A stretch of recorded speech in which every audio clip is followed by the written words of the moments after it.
பிஸ்மில்லாஹிர்ரஹ்மானிர்ரஹீம். நோன்பை கலாம் செய்வதன் சட்டங்கள். எந்த பெண்ணுக்கு ரமலான் மாதத்தின் மேலும் நேர்ச்சை நோன்பின் ஏதாவது ஒரு காரணத்தினால் நோர்க்க இயலவில்லையானால் அல்லது காரணம் ஏதுமின்றி மறதியால் பொடுபோக்கினால் நோர்க்கவில்லை என்றால் அல்லது ரமலான் மற்றும் நேர்ச்சை நோன்பை ஆரம்பித்த பிறகு ஏதாவது ஒரு காரணத்தினால் முறித்து விட்டால் அல்லது நோன்பை முறிக்கும் காரியங்களில் ஏதாவது ஒன்று நிகழ்ந்து விட்டால் இந்த அனைத்து சூழ்நிலைகளிலும் அவர் ஒரு நோன்புக்கு பகரமாக நோன்பு நோற்பது அவசியமாகும். இதையே கலா நோன்பு என்று கூறப்படுகிறது. மேற் சொன்ன அந்த விஷயங்களில் ஏதேது ஒன்றும் நடந்துச்சு, நம்ம நோன்பை விட்டுட்டோம் அப்படின்னாக்க கண்டிப்பாக அந்த நோன்பை நம்ம என்ன செய்யணும்? கலா செய்யணும். இதைத்தான் கலா நோன்புன்னு சொல்கிறாங்க. கலா நோன்புகளை நோற்பதற்காக குறிப்பிட்ட நாட்கள் ஏதும் இல்லை. வாய்ப்பு கிடைக்கும் போதெல்லாம் கலா நோன்பு வைத்துக் கொள்ளலாம். ஆனால் காரணமின்றி பிற்படுத்தக்கூடாது. நம்ம இப்போ வச்சுக்கலாம் அப்படின்னு ரொம்ப தாமதமாக போயிட்டே இருக்கக்கூடாது. தவறவிட்ட நோன்புகளை தொடர்படியாக நோக்க வேண்டிய அவசியம் இல்லை.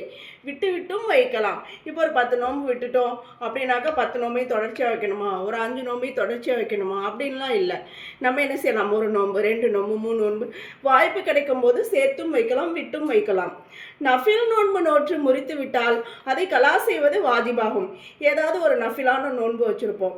மாதம் 1 நோன்பு வைக்கிறது, இல்லைன்னா திங்கள் செவ்வாய் அது மாதிரி வைக்கிறது, வியாழக்கிழமை வைக்கிறது. இப்போ ஏதாவது ஒரு நஃபில் நோன்பு வச்சுட்டோம், ஏதாவது ஒரு காரணத்தினால அதை நம்ம முறிச்சிட்டோம் அப்படின்னாக்க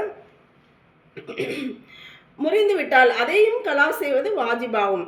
ஏனென்றால் நஃபில் நோன்பை ஆரம்பித்து விட்டால் அதனை பூர்த்தி செய்வது வாஜிபாக ஆகிவிடும்.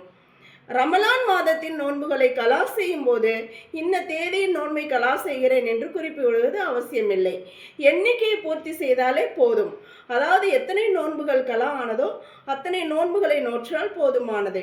ஆனால் 2 ஆண்டு ரமலான் நோன்புகளில் சில நோன்புகள் கலாவாக ஆகியிருந்தால் அப்போது இன்ன ஆண்டின் நோன்புகளை கலா செய்கிறேன் என்று குறிப்பிடுவது அவசியமாகும்.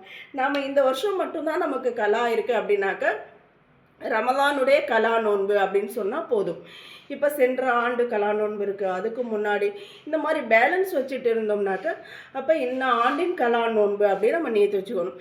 இல்லை ஒருவேளை எந்த ஆண்டுன்னே தெரியல, நிறைய நோன்புகள் கலாவாயிடுச்சு அப்படின்ற பட்சத்தில் என்னுடைய வாழ்க்கையினுடைய முதல் கலா, இல்லைன்னா என்னுடைய வாழ்க்கையினுடைய கடைசி கலா அப்படின்னு நம்ம நியத்து வச்சுக்கலாம். ரமலான் மாதத்தின் பல நோன்புகளை முறித்திருந்தாலும் ஒரே ஒரு கஃபாரா அவை அனைத்திற்கும் போதுமானதாக இருக்கும். கஃபாரானா என்னன்னா குற்ற பரிகாரம். அதெல்லாம் வரக்கூடிய பாடங்களில் வரும்.